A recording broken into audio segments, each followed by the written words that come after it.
Hey guys, and welcome back to another episode of Food School Smarter, Stronger, Leaner podcast on a mission to inspire a world where food makes us better. Hey guys, today I just came back from my trip and just did my workout, had a little bit to eat, a little bit of fruit after my intermittent fasting for 20 hours. And today I decided to share with you what I shared on my Instagram in a short video, my eating traveling routine. Guys, when I travel, I usually lose weight, not because I specifically aim to lose weight, but that just happens. And here is how it happens. And I'm sharing today this with you, and it wasn't always the case, not at all. I used to put on weight while traveling, but now it's the opposite.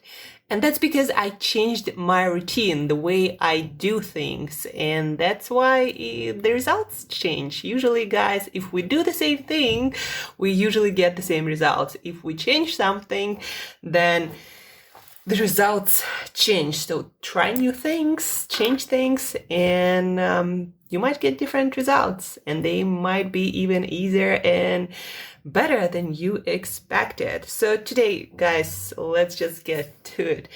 What I do when I travel these days that allow me to eat healthy, have a lot of energy for whatever I need to do. You know, this time I had visa interviewer to UK. I also had a few interviewers for different projects that I do, supermarket project that I'm attempting to launch in a few supermarkets, helping people, guiding people like you guys to better eating choices without having to read all these labels and understand all this nutrition stuff. And then also I met up with the management of a few wellness clubs to introduce more health, wellness, nutrition coaching that is so missing of a proper quality in so many of those gyms. So that's what I've been up to. And I just flew in tonight. Didn't really had great sleep, but had enough. Already had a workout, as I mentioned to you, and now going to share with you my traveling eating routine. So guys, when I travel these days, I used to stay in hotels just because, Airbnb, it's a nice concept. But when I traveled to other places, so many times what would happen is there are such nice pictures on the Airbnb website and such nice descriptions, and then you get into the apartment and it just, it's weird. Something doesn't work. It's not as clean, or I just didn't like the inconsistency of it. It just turned out to be more headache than anything. So I stopped Airbnb. What I love about hotels, they're kind of consistent. What you see is what you get. And also you don't have to meet any owners, no weird people. And sometimes you want this, especially if you travel for work or doing something, you don't want to be stressing about some weird thing about an owner or an apartment. And so anyhow, but the thing about hotels, I can't really cook my food, and it's really important to me because I like to have nutritious and filling meals just the way I like them. Even if it's one good meal a day, I love to have it the way I want it, with a lot of veggies, good quality, protein-rich foods, and herbs and spices that I love, and good quality olive oil, and it's just impossible at this moment in time to get it anywhere. Even, all these balanced diet meal delivery service, the quality there and the nutritional content of actual foods is really, really not that great. Plus, they tend to give you too much meat and too little veggies, really too little. I usually eat a pound or two veggies a day. So for me, 100 grams of veggie, it's nothing. So anyhow, that's why these days I'm renting apartments through different services, usually what it's called smart apartments. It's basically an apartment that is set up specially for travelers, not like Airbnb, an apartment that is owned by someone, and usually that someone, when you're not there, they live there. So no, smart apartments are like hotel apartments, and smart apartments, at least the company that I've been using, you don't need to meet anyone. The key is usually in some sort of small safe outside the door, and they give you the code for that, and then you get the key and you get inside yourself, and everything is cleaned and set up and exactly as on pictures. Or they would have a concierge in the building who would give you the keys. So anyhow, I love those apartments because they're clean, they're kind of like hotel, but they have, kitchen and everything, and it's an apartment building usually. And you get the best of both worlds. It's an apartment, you have your kitchen there, you have everything you need, towels and everything. And again, it's clean, it's all well set up, and they have Wi-Fi and everything a traveler might need, especially someone who works on their computer. But, it's an apartment, but you don't have to meet weird owners. You don't have to be in an apartment that might not be as clean as advertised, or pictures might be too good for what it actually is. So it has everything, that kind of service. And so now that's what I'm doing. I'm renting apartments from apartment hotels. That's how they like to call themselves. And I have my kitchen there. And kitchen means a lot, guys. It means that you are in control of what you are eating. You can spend every day maybe like an hour or maybe 2 hours if you cook everything, at once. You might cook not a lot at all and spend very little time, but you will have more quality foods, more nutritious and more nourishing foods. And that's what I'm doing. Whenever I'm renting an apartment, I make sure that it's close to some good quality markets and supermarkets where I can do shopping for my whole stay usually once for the stay, depending how long I'm staying. I also make sure that the apartment is near some green zone, like a park or something. Like this time it was by the river, and there was this like promenade with a lot of trees, and it was really green and beautiful, and there was some really amazing park with all this greenery. So I love this. And that's what I'm trying to do, green space, place where I can get all my food, and also easy to get around to wherever I need to go. So I'm renting apartments these days, and I cook all my food, and that way I have great quality meals, and I'm not tempted to eat any crap outside of my house. I'm not hungry for anything because I cook my own nourishing meals. And that's the thing, guys. When your food nourishes you, you don't want to be eating all that crap. You're not tempted by that. Just a lot of people eat very non-nutritious meals cooked outside somewhere with these weird ingredients that lack nutrition. And that's why a lot of people, you might be one of those people, you want a snack because your body just, not being nourished. And that's why I rent the apartments and I cook my food, so I'm not tempted to eat any of that outside of my house, my temporal house. And before, when I used to put on weight, I didn't do that. And especially in hotels, I would buy some veggies that wouldn't require any cooking, fruit, some nuts and seeds, some canned seafood, but it still wasn't that, nourishing. And I would crave snacks or other stuff, and I would overeat on nuts or things like that. They're okay, but if you eat in them like I used to, a whole pound of cashews or other nuts, of course, you're more likely to put on weight. So anyhow, now I cook my meals and I'm not tempted to eat all of this snacky stuff. And that's one of the biggest reasons why now I'm losing weight. But then, guys, when it comes to cooking my actual meals, what do? I have this plate rule that I already described to you. I believe it was yesterday, Monday. So anyhow, plate rule. I use it when I travel, like my life depends on it.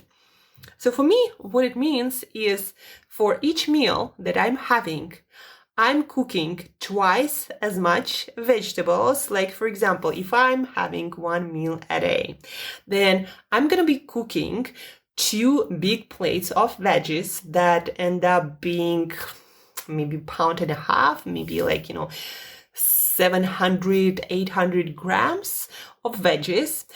I'm going to cook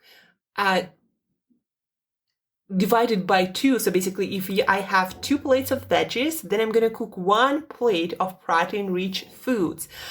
Protein, and usually it has some fat, not some lean protein, because we need our fats for different purposes in our body. Fats are essential. So I'm going to have my protein that usually has fat and that is nutrient dense. So for example, yesterday for my veggies, in my hotel apartment, I cooked a mix of broccoli, Brussels sprouts, spinach. There was also bell pepper and mushrooms and red onion. Total was about, again, 2 big plates, about probably 700 grams of veggies. So, that amount of veggies, a lot of veggies. So I cooked that. I sauteed with water and my herbs and spices and salt. And I'm going to mention to you why water, not olive oil or other additions. So I cooked 2 big plates of veggies. And then 1 plate was filled with mussels. Mussels, guys. If you don't know what those are, Google them, look them up.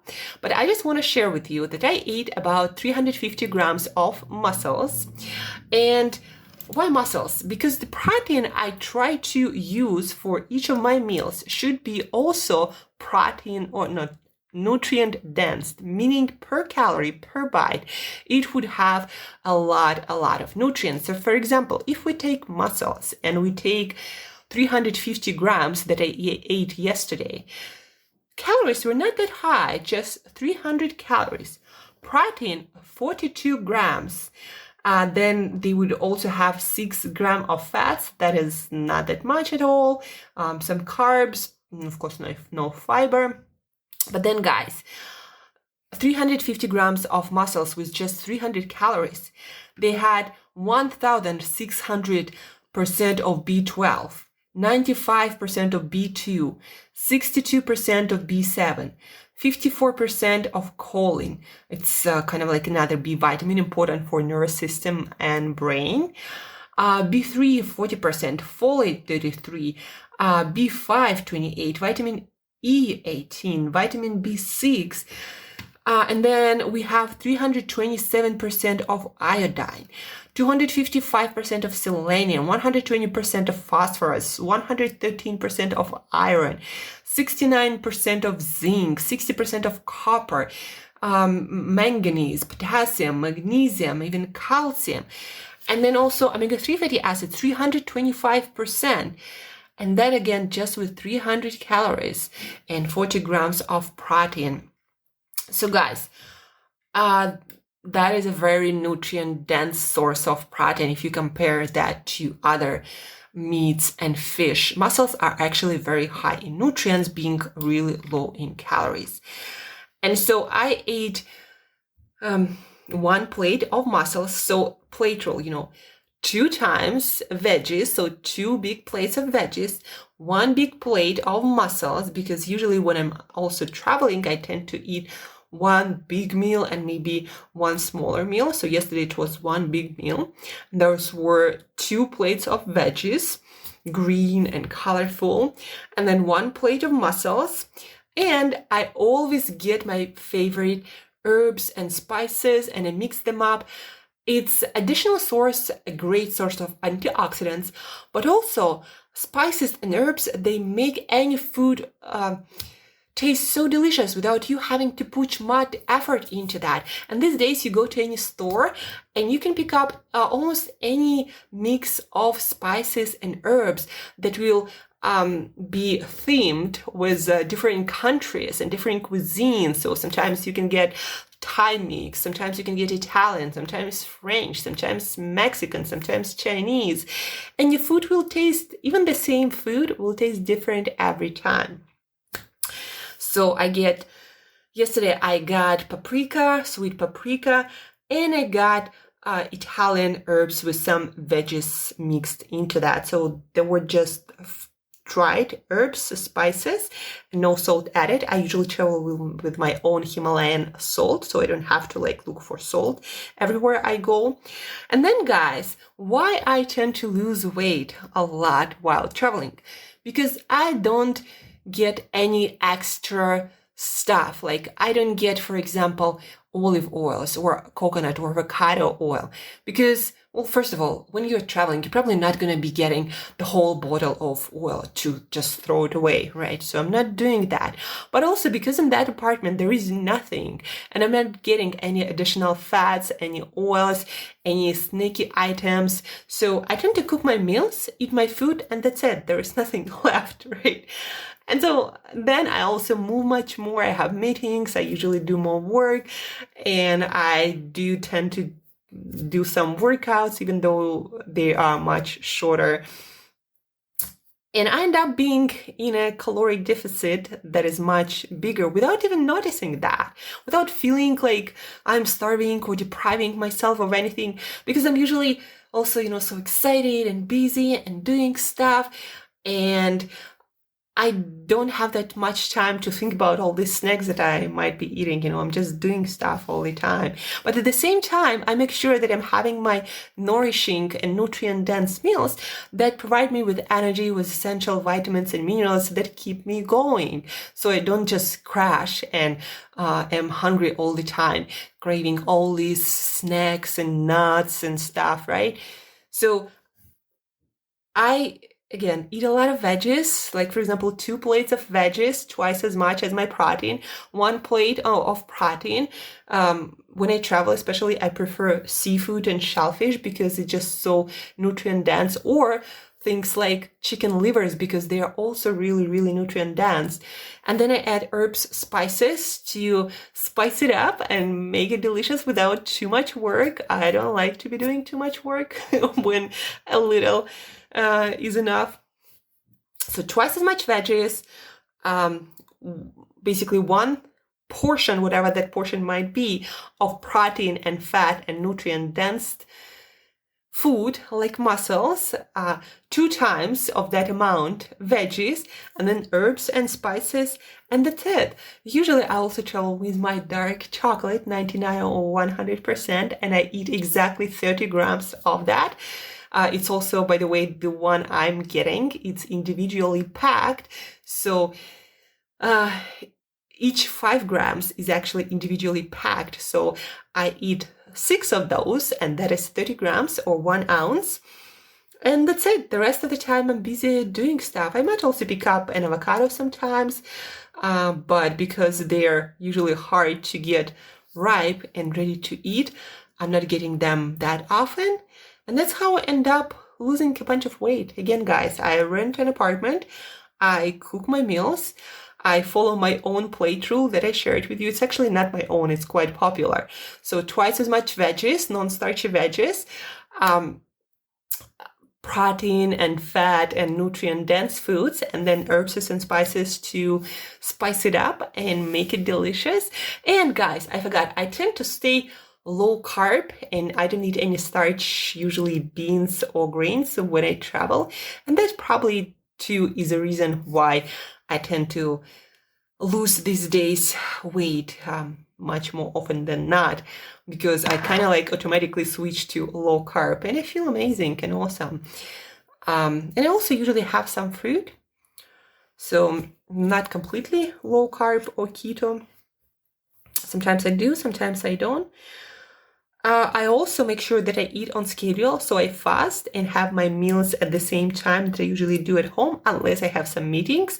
Then I make sure to schedule my meal in some appropriate time, so I don't eat right before going to bed, because that usually makes my sleep much, much worse. I usually, when I travel, I do 18, 20-hour fast like I do at home. And yeah, the last but not least, I don't buy any snacks, nuts, or whatever to bring back to my apartment. And so even if I do get hungry, I don't have anything in that apartment anyhow besides my Whole Foods that needs to be cooked. And so yeah, no temptations, and that's how I stay on track with my plan and feel amazing, look great, and end up losing weight. That is not always my goal at all, but while traveling, that's why and that's how it is usually easier for me to lose weight if I need to, or maintain my weight. So those are just simple rules of my new traveling routine that keep me on track. And now it doesn't matter where I go, where I travel, I feel like I got it. I'm in control of this, and nothing throw me away from my course. I'm like focused and doing stuff, and that's a lot, guys. When we travel, we usually, like, especially for work, we need to accomplish a lot. And so it's important to be on track with your health routine to give you that foundation of energy and vitality and focus and, I don't know, just, motivation and energy for that work that maybe you additionally might need. It's important to stay on track with you and have a routine with your health and eating habits. Also to feel like you're in control and you can handle whatever it is out there. So that's important. Again, I rent a hotel apartment that is clean with Wi-Fi, with, the kitchens usually are not that great or big, but they have everything I need, like, some pan to cook in, some utensils. That's all I need, really. That's all we need. All of us really need. Then I stick with my own plate rule. Twice as much veggies than protein food that is also rich in healthy fats and in other nutrients like mussels, really nutrient-dense foods with just few calories. Then I add and get some herbs, spices, and some salt to make food super delicious, no matter what that food is, and to put maybe some ethnic spin on it, like making it Thai, or my favorite actually is not Thai. My favorite is curry spices. And that's what I love. Herbs and spices to make it delicious and different every time. Don't bring any snacks into your house. Don't add additional fats. If you need a little bit more fat, get an avocado or, dark chocolate, or maybe one serving of a single package of nuts and seeds. That's what I would usually do. If I do decide to get some nuts, I would get single serving packet of nuts, not like the whole bag that I will probably end up eating. So don't bring any snacks into your apartment. Stick with your plate rule, sleep well, exercise, move a lot, and you'll be able to do that too. And you'll have so much more willpower and motivation to stick with your eating habits, and you'll feel so much more awesome, guys. So check my routine out. Try it. Adjust it a little bit for your own needs. If you have any questions, always feel free to reach out on any social media where you'll find me. And also share this episode with one another person who you might be traveling with or living with. So together you can master this traveling, healthy eating, losing or maintaining weight routine. So share, learn together. If you have any questions, reach out. And guys, as usual, till next time, eat better daily.